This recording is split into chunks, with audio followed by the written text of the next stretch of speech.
Assalamualaikum, Bismillahirrahmanirrahim. Welcome to Harborne Islamic Study Circle, HISC Seerah session 187. Inshallah, we'll try and make it a short, concise one this week, and inshallah wrap up from the Battle of Hunain. So this is our 7th session on the Battle of Hunain. So the first one we talked about the armies getting prepared for war. The second one was when they're marching out for war. We talked about superstitions in the tree, and then the start of the battle where the Muslim army gets ambushed in the valley. The third session we talked about how the Prophet ﷺ made dua and the rallied people around him, around his sort of core elite supporters, and then the tides turned and the victory was in favor of the Muslims. And then week 4 we talked about how the Hawazin retreated and were chased away, and then the siege of Taif, and then the siege was not able to be broken, and the Prophet ﷺ returned to distribute the spoils of war.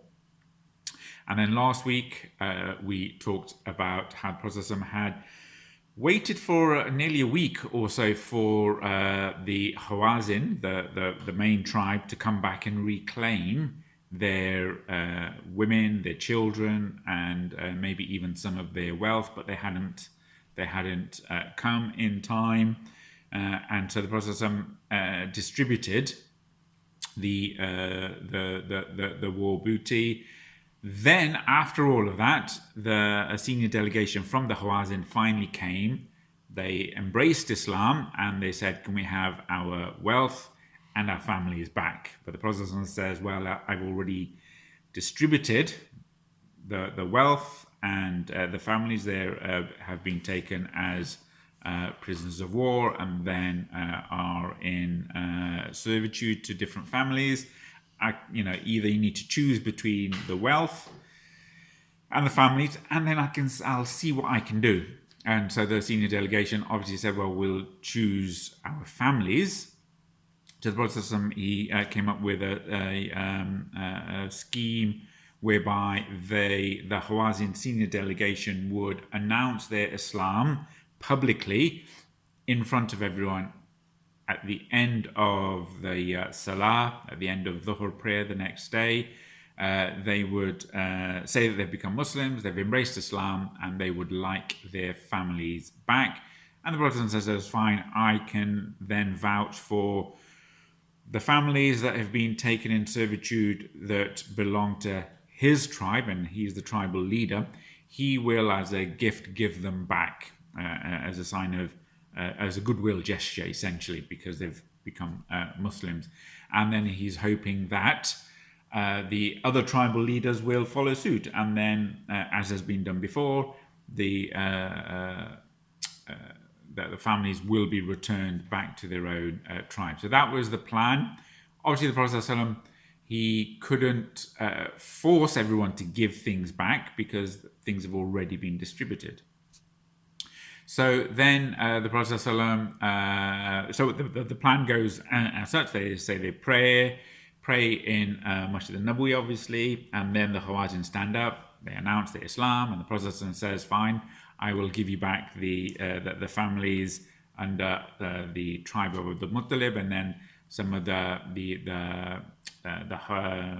Ansar and the Muhajir, they likewise, some of their leaders say the same thing, that we will give the families back. However, there were a few of the newer converts, leaders, the ones who had just become Muslim in the conquest of Makkah, who weren't sort of taken in with all of this giving things back. They wanted to keep on to their newly acquired possessions. They were still very materialistic in their outlook, even though they've taken the shahada, they've become Muslims. They aren't yet immersed in Islam and the love of the Akhirah. So a few of them, they said, no, we're not going to give up our wealth, the families that we have. And the Prophet says, fine, well, if you can do it, we'll try and recompense you. The next war booty that comes our way, you'll get a share of that. And then he said, again, trying to incentivize it, you'll get, an increase in the wealth. So more than just what you've lost, will double or triple your losses, as it were. Nevertheless, a couple of tribal chiefs refused and needed that extra incentivization. So, and then a few days after that, or shortly after that, the process, he mentions to the senior delegation, well, where's your former leader, Malik bin Auf, the general who led the army, who strategized the whole thing, who planned the whole ambush, the whole war, the one who brought all the families and the children and the wealth and the sheep, the cattle, not cattle, but camels and everything to the valley. What's happened to him? What's his fate? And they said, well, he's hiding out in Taif essentially as a disgraced leader, and obviously he didn't feel comfortable to show his face in this gathering. So the Prophet says, well, go back and tell him that if he becomes a Muslim and he leaves Taif and he comes here, then I'll give him his family, I'll give him 100 camels, and I'll, reappoint him as chief, which is exactly what happened. Malik bin Auf, he was incentivized by that offer, became a Muslim, and got the riches, got his family back, and then became a strong Muslim, and fought alongside the other Muslims, and even led a few expeditions against the people of Taif prior to the people of Taif fully becoming Muslim during the year of delegations, which is the following year, and we'll inshallah talk about that in a few weeks and months, inshallah. And then we just sort of summarize sort of these selfless acts of the Prophet helped to gain the trust and loyalty of the Muslims and the newly converted Muslims, and this whole endeavor, having dealt with some of the Quraysh, having dealt with Khaybar, and now dealt with Banu Thaqif, the people of Taif, the Khwazin, was able to essentially eradicate paganism from Central Arabia.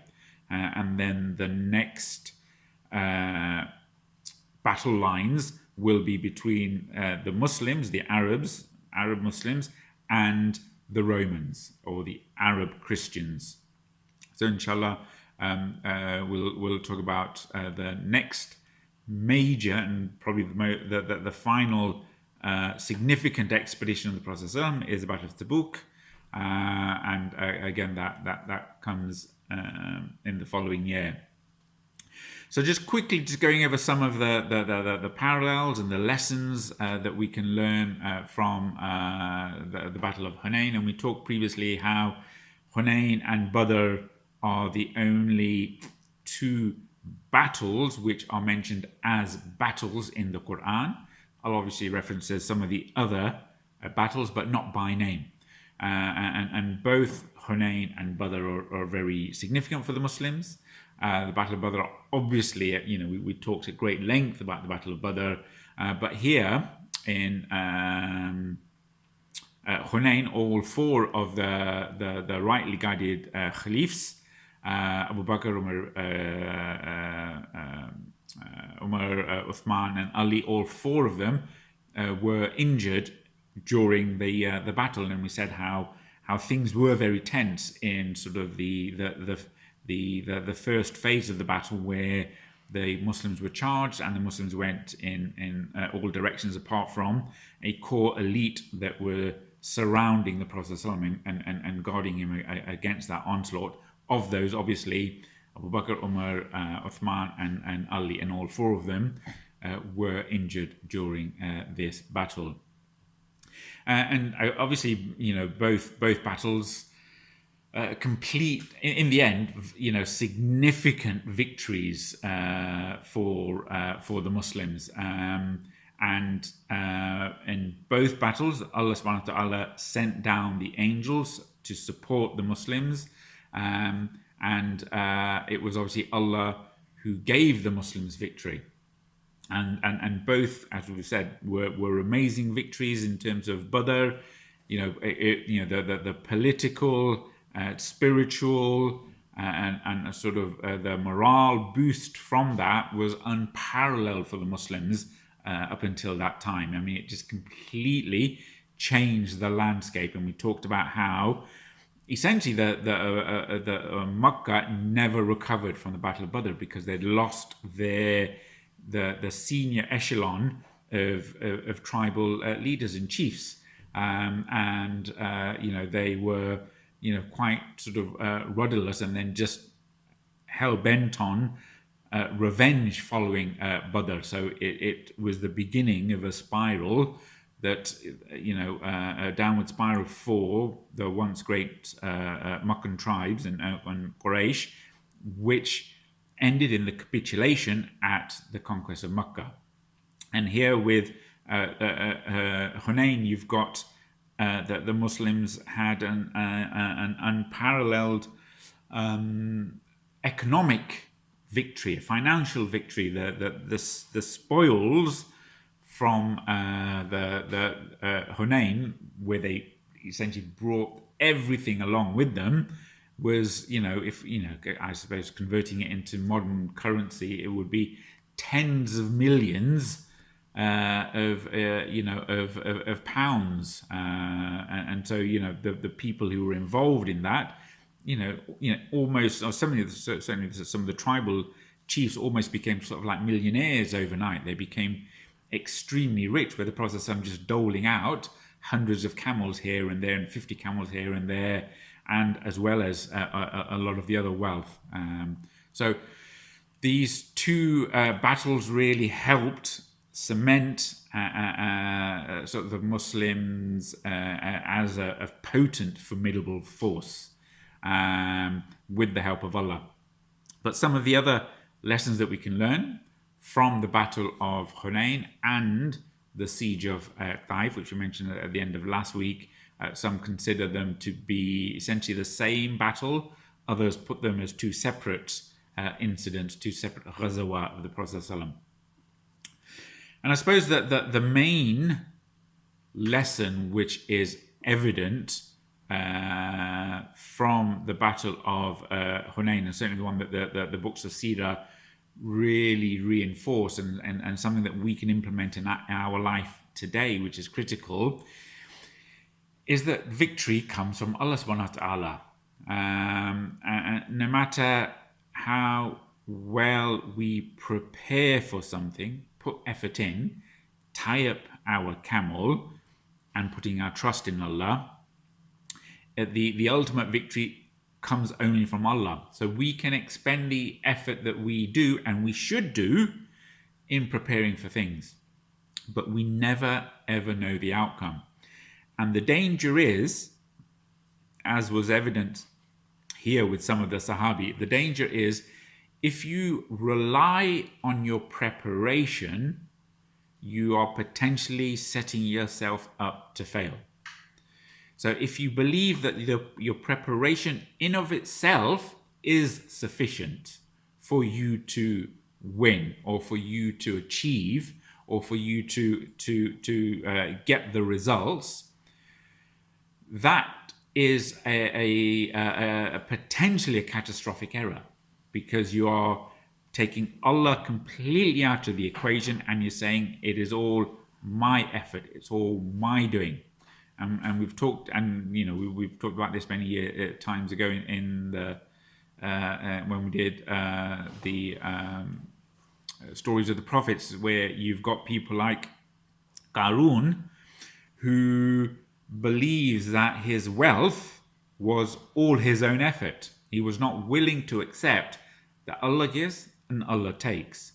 And so he was a proud businessman. He said, this is all my doing.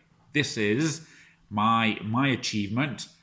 I worked hard and I got where I am today. And then Allah is, in an instant destroyed all his wealth. Likewise, I think it's in through Al-Kahf, but the story of is it the two brothers with the gardens? The one person who has a really beautiful garden, again, he's putting the beauty that is evident due entirely to his effort of gardening and all the preparation and all the tending to the agriculture he puts that as the cause of his beautiful possessions, his gardens or whatever. But again, we are encouraged to do our utmost preparation and then put our trust in Allah. So on this occasion, the Sahabae, a lot of the Sahabae, or some of the Sahabae, even some of the prominent Sahabae, were saying, look at us, we've got 12,000 people with us. There's no way we can fail. And so they are looking at, looking through the lens, the materialistic lens, a numerical lens, a quantitative approach. And that was potentially their downfall, because they felt boastful and proud of the fact of their numbers, right? As a group of companions, they'd never seen so many people in their army, right? They'd never traveled with so many weapons, so many arrows, javelins, armor,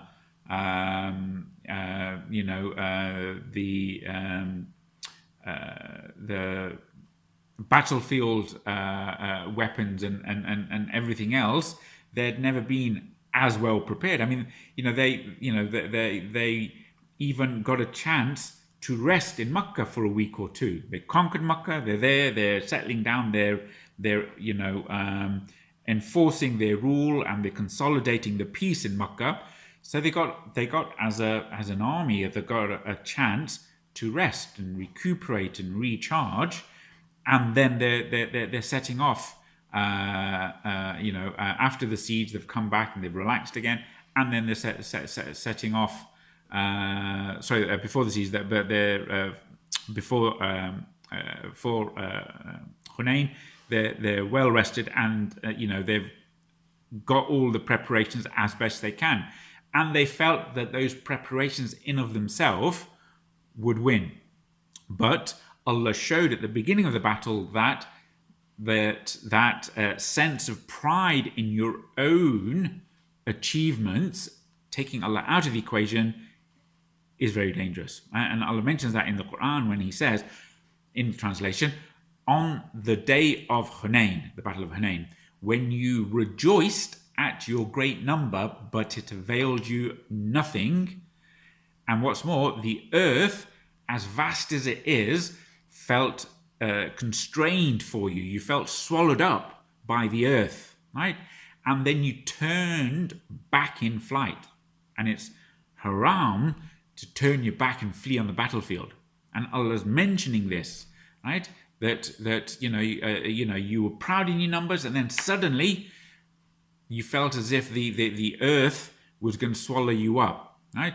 Then Allah sent down His sakina, His calmness, His tranquility on the messenger and on the believers, and sent down forces, the angels which you did not see, and then He punished the disbelievers. Such is the reward for the disbelievers. So Allah's basically saying, it wasn't your effort that turned the tide. It was Allah's doing. And because it was your haughtiness that could have led to your downfall, right? And again, we've talked before how and certainly in some of our khutbahs, that if Allah helps you, nobody can conquer you. And Allah mentions that in the Qur'an. So it's the primal cause for any victory, success in our life, is the help of Allah and trusting in Allah for that. That's where we get it. That's the core concept of TawakulAllah, right? It's Allah who is the originator of the cause, or the cause of the cause, you could say. So for example, if you've got a toothache, and you take some medicine for it, if you firmly believe that the paracetamol or ibuprofen in that medicine will provide you the cure, some would consider that as a minor shirk, right? Where you're ascribing power to something that doesn't necessarily have it. The attitude of a Muslim should be that Allah will provide the shifa, the cure, through the medicine or through the doctor. You're ill, you go to the doctor. It's not the doctor that is curing you, it's Allah giving permission to the doctor to help cure you. So it's that understanding that we should have, that no matter how much effort we put in, we need to put our trust in Allah that He will do what's best for us. But we should expend our effort to the best of our ability and know that Allah is the one who provides the victory. So again, and this was a lesson for all the Sahabae in terms of putting your trust in Allah after having done the preparations and not relying on the preparations in of itself, right?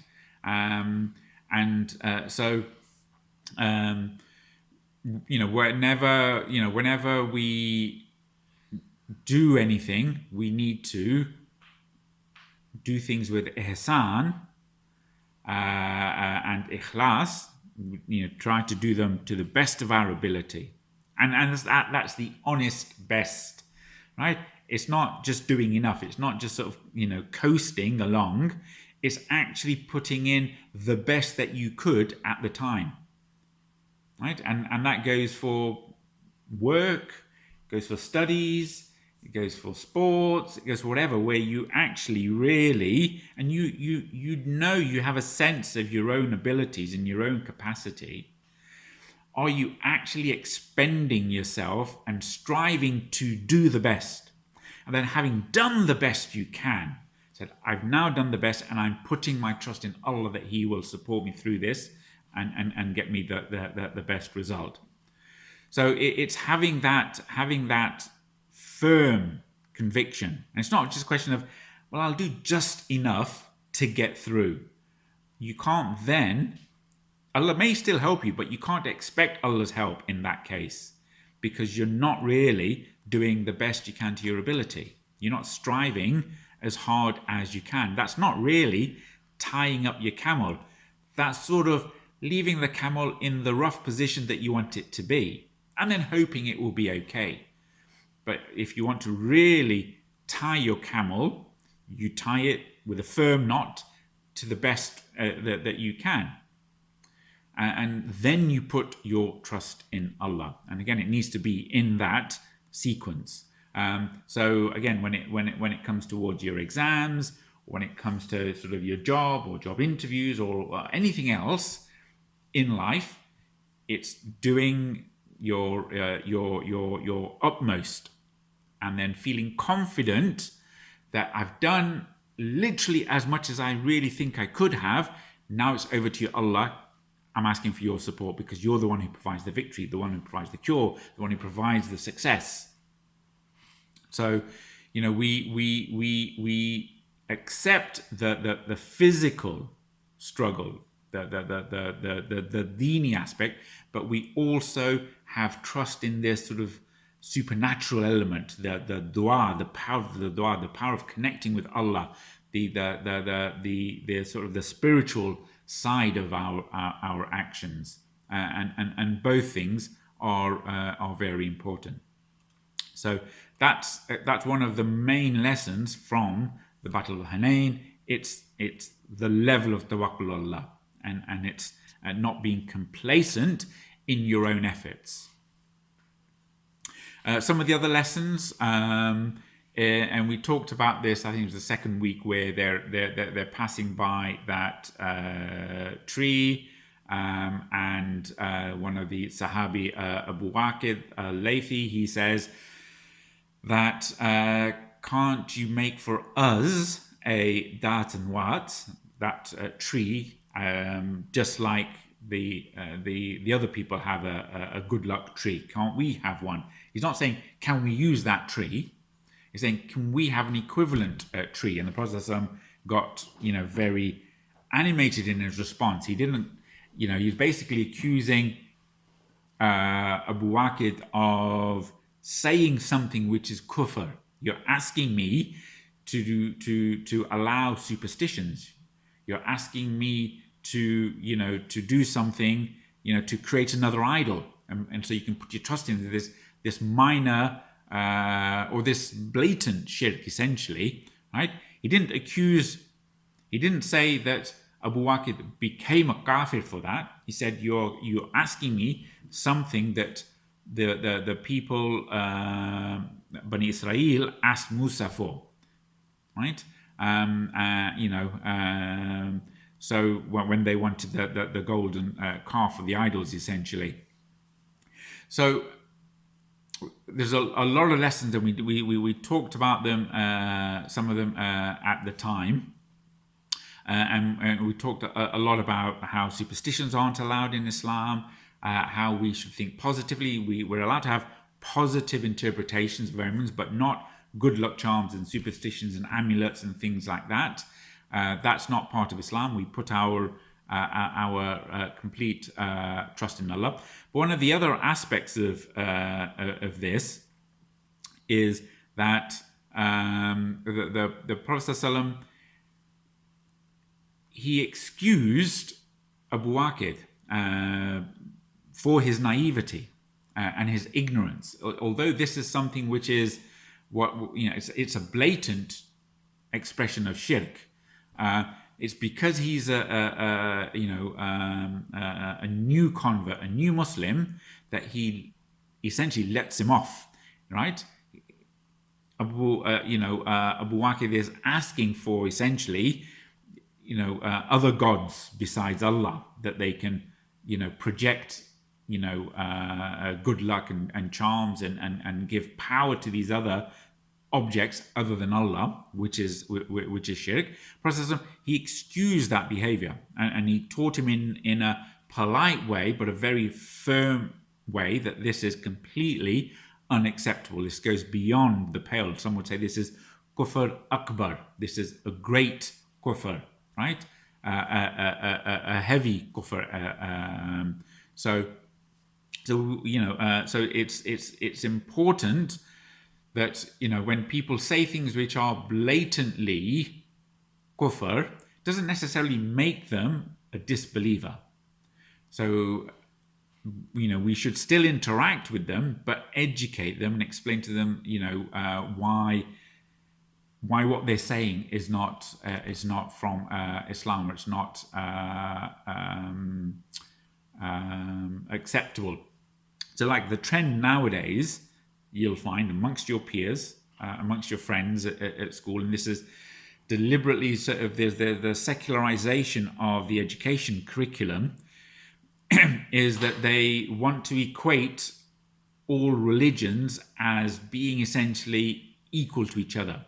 So Christianity is essentially equal to Islam, which is essentially equal to Judaism and Hinduism and Sikhism and Buddhism, right? These are all faiths, and essentially all paths lead to Jannah or heaven, right?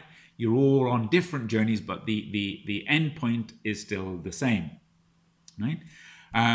Whereas for Orthodox Islam, we don't completely reject that. We don't accept that at all, because only Islam is the right way. It's not a pick and choose world, and we can explain why Islam is the right way. And so when people are saying things that they don't fully comprehend the gravity of things that they're saying, we need to be careful in how we explain that to them, but not to completely jump on them and say kufr, bid'ah, shirk, you're a non-Muslim, I can I can do things to you as a non-Muslim. That's not what we're saying. We still need to theologically explain those things. And there's a difference between saying stuff and believing in stuff. And again, you'll hear people say that you'll even hear some Muslims say it's okay to drink alcohol, or in small amounts, or just this or that, the other. Drinking alcohol in itself is not kufr, right? It's a major sin, right? Just because you drink alcohol doesn't make you a non-Muslim, but it's a major sin. So don't drink alcohol, right? But to say it's okay to drink alcohol, that is bordering on kufr. Right? Again, you even have people today in today's world who say, well, for example, what is it? Fornication or having sexual relations outside of marriage or before marriage, that's okay. We can do that. We're allowed to do that when there's clear prohibitions against that, right? So doing something evil like drinking alcohol or having extramarital relationships, they are evil. Doesn't make you a kafir. But if you legitimize those things and accept those things, that is very dangerous.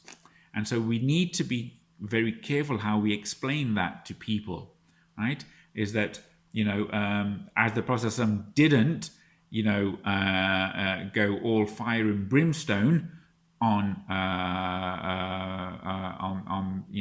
Abu Waqid, he explained to him in a way that he could, but made it clear that this is not acceptable, right? And I just also love the fact that Abu Waqid was able to preserve that hadith for us. I mean, when you've got the greatest man in the world telling you off and accusing you of doing something which is really, really beyond the pale, the natural reaction would be just, the ground would swallow up and then you'd forget about it. But for you to actually preserve that and then use that teaching, that lesson, to inform other people, I made a mistake. Alhamdulillah, I made a mistake. I made a big mistake. Learn from my mistake. And the fact that you've got these Sahabae at that level where they are able to be so self-deprecating to everyone else amongst their peers and future generations, but they're doing it for our benefit. I mean, that's just such a beautiful example of sticking to the truth. It's not revisionism that we see nowadays, where people, when they write their autobiographies, they gloss over the bad things, right? Here, Abu Waqid is saying, look, I'm really ashamed of this, but I'm letting you know, not, but because there's great lessons for everyone else in this. And there's reflection upon that and how we can take that forward. And again, a lot of times when you see these hadith that are narrated by the people who are being told off, just think of the courage that they have in transmitting that.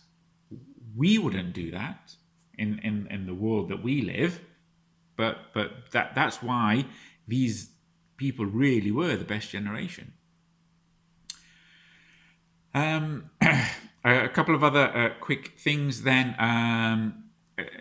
dealing in sort of like forgiving people or just passing over some of the aspects. We talked about how the Muslims fled on the battlefield, and we talked before about how the Prophet, and well, all armies know, but the Prophet made it explicit that you are not allowed to turn your back on the battlefield and flee. You can turn around and make a tactical retreat, That's fine. But you're not allowed to turn your back and flee. That's the Prophet said in another hadith, and it's very famous, that 7 are the deadly sins, one of which is to turn away and flee on the battlefield. And this is exactly what the Muslims did. They fled en masse on the battlefield, and that caused the confusion. That is a major sin. And we talked before how Sulaim, she had to jump off her horse when she saw that, and she came with her little poxy dagger to try to defend the Prophet ﷺ. And then after things had calmed down and the Muslims had won, she turned round, obviously still agitated with the situation and the heavy losses. She turned to the Prophet ﷺ and she said, well, what are you going to do about those people who fled the battlefield, right? Because she even said to the Prophet ﷺ, Ya Rasulullah, execute all of those cowards. And she had every right to say that. She said, execute all of those cowards. They did a major sin, and they could have led to a catastrophic defeat for the Muslims had Allah not intervened. But then the Prophet ﷺ, he calmed her down and said, oh, Sulaim, Allah's taken care of us. He defended us and everything's fine. Right? It's not the right time to go rounding up those people and then executing them. They made a major mistake. Let's hope they learn from that mistake. But now it's not the right time. And then so again, just dealing with that situation, of past offences in a sort of a political and a sensible way. So again, the process of exercising his hikmah. Another thing that we learned around after the battle is people are different, and the power of how to soften people's hearts and get influence over them. Even the best of people can be swayed, incentivized, bribed, bought out, call it what you like, by worldly gains, by power, wealth, ambition. These things, these worldly aspects are, for some people, really important. And if you recognize for whom these things are important, you can use those, if you're in that opportunity, certainly as a leader, to leverage with them. And that's what the Prophet ﷺ did. He knew which people had more of a inclination towards worldly, material things. And he used that leverage to bring them closer to Islam.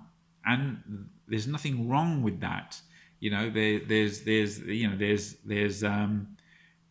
That's human nature, even if you look at the story of Yusuf alayhi salam in Surah Yusuf, where it's mentioned that the wife of the Aziz, she was trying to tempt Yusuf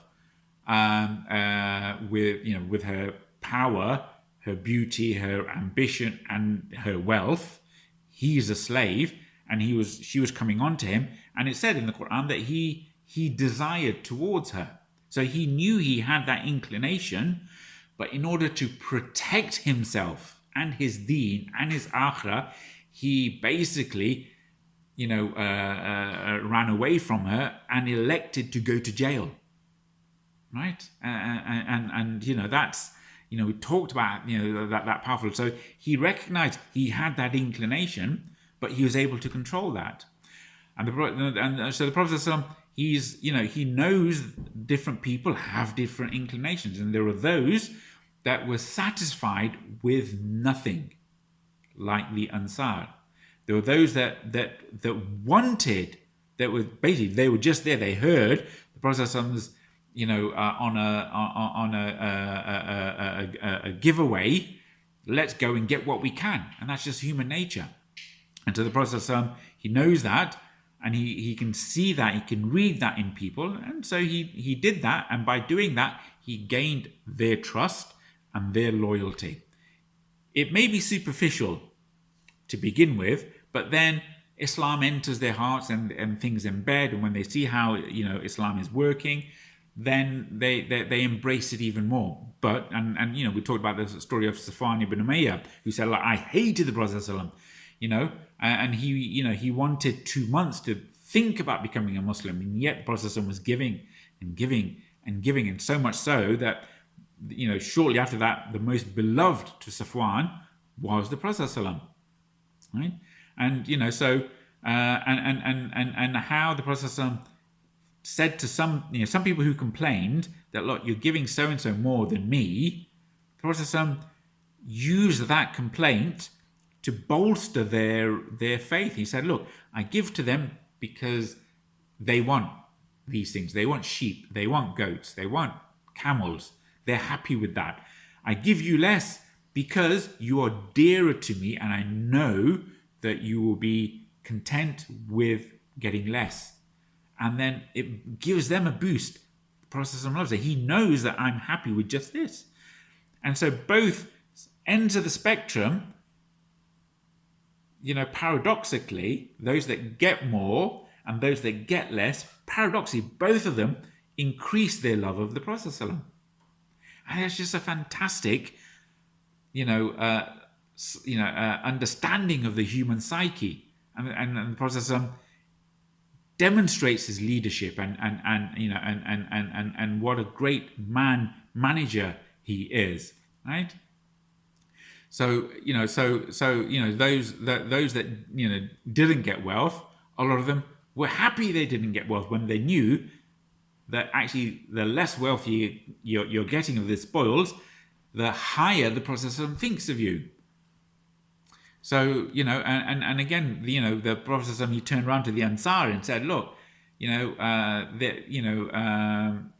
these people are going back to their homes with gold and silver in their hands, yet you are going back with Rasulullah amongst you. And that was enough for them, right? If all of mankind went in that direction and the Ansar went there, I would go with the Ansar. I am one of you. And that's sort of, the greatest compliment he could give to the people, and the people loved him even more for that. And it's just a fantastic, understanding of human relations. And again, there's so much depth of learning in that. And sort of related to that is the fact that Prophet ﷺ is dealing with different people at these different levels. And we talked before about how the Prophet ﷺ, he would treat the tribal chiefs different to the ordinary person in the tribe. And there's no harm in that. He would give the chiefs of the tribe the 100 camels or 50 camels, etc., right? Because he recognizes they are chiefs. He doesn't treat everyone equally. It's not about making sure that everyone gets an equal amount of the share. Certainly there's equality in distribution in the fighters. But with the gifting, he's perfectly allowed to be differential in how he gives the gifts, and he will treat the noble people, people of noble stock, differently to just the ordinary person, and there's no harm in that. In fact, it's understanding the way people and society work. So. And again, recognizing the differences, the different attitudes people have. So we're on the battlefield, the two cries at the sort of at the outset when the Muslims were being ambushed. The Prophet, he's standing up on the donkey and he's saying, "I am the Prophet of Allah. Come gather round. I am the son of Abdul Muttalib. Come gather round." Right. So for the Muslims, it's just enough to say, I am the Prophet of Allah. You've got to come round. For the new Muslims who aren't embedded in that sense of Islam and Rasulullah, etc., They've just been Muslims for a few weeks, essentially. He's saying, look, I am the son of Abdul Muttalib. One of the greatest pre-Islamic heroes of the Arab people. I'm his son, or his grandson, but the people understood when he says I'm the son of Abdul Muttalib exactly what he meant. So he's using that as a way of getting people to rally round. So those that will rally round me for religious obligation, come gather round. Those that will have a tribal allegiance, come gather round. I am still the leader of your tribe, right? And so the Prophet is using that call. And again, like I said, the Prophet would give the Bedouin chiefs much less than he gave the Qurayshi chiefs, right? And even the Bedouin chiefs are sort of surrounding him so much that he sort of fell back onto the thorn bush, and so they're grabbing his shirt, and he's pulling his shirt back. So, will you not give me back my shirt, right? And so basically, if I had all the gold and the coins and the camels and as much as the thorns on this bush, I would give them to you, right? So the Prophet ﷺ, is recognizing the different levels of people, dealing with the noble chiefs and people of different of that higher status first, and then moving down to the rest of the other tribes. A couple of other final things. We talked again briefly about how it is allowed to make dua for people. Oh, Allah help so and so, and it's allowed to make dua against people. Oh, Allah curse so and so. Oh, Allah, show so and so a lesson, right? Because if that was not the case, the Sahabi would not have come to the Prophet ﷺ and said, "Can you make a dua to destroy the people of Taif?" After the siege was unsuccessfully broken, they begged the Prophet ﷺ to make a dua against Taif. Right? So it shows that it's perfectly permissible. And the people of Taif, they were the ones that caused the battle, Hawazin, and then the siege was unsuccessful. And you can understand the frustration,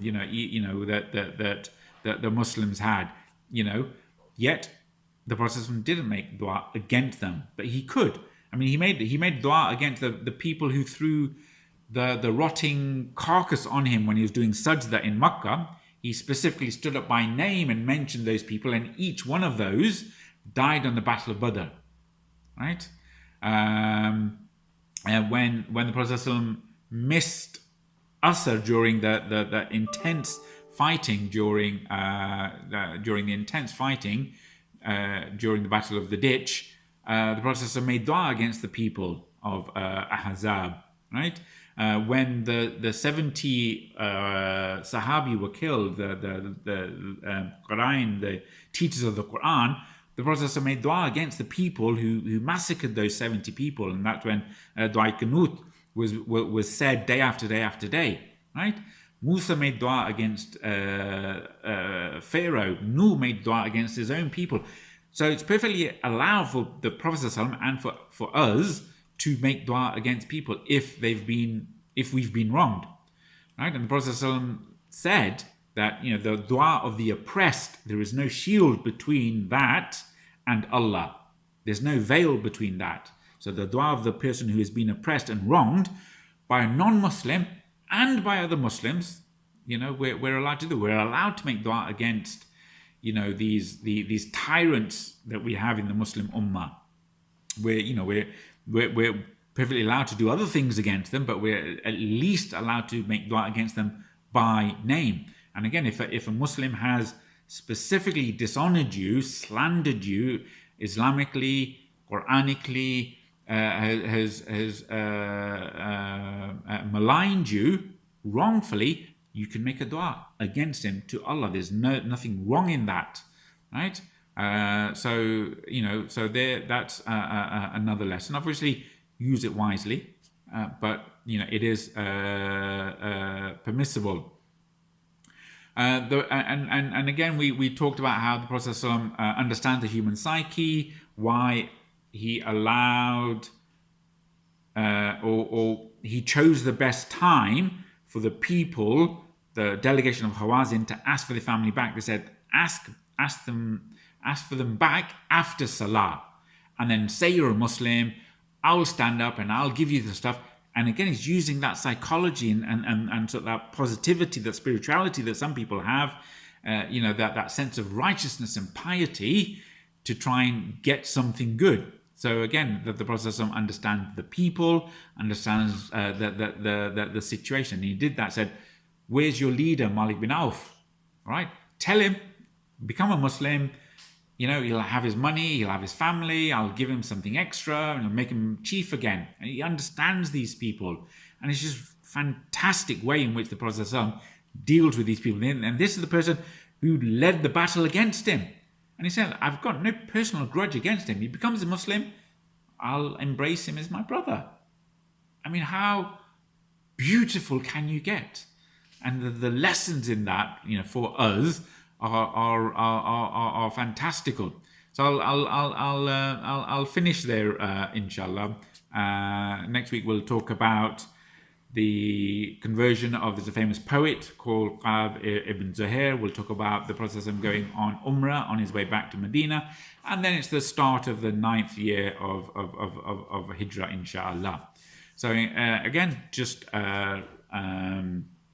remember us in your du'as, remember the ummah in your du'as, hands, face, space, air, have your vaccine if you get offered it, inshallah. So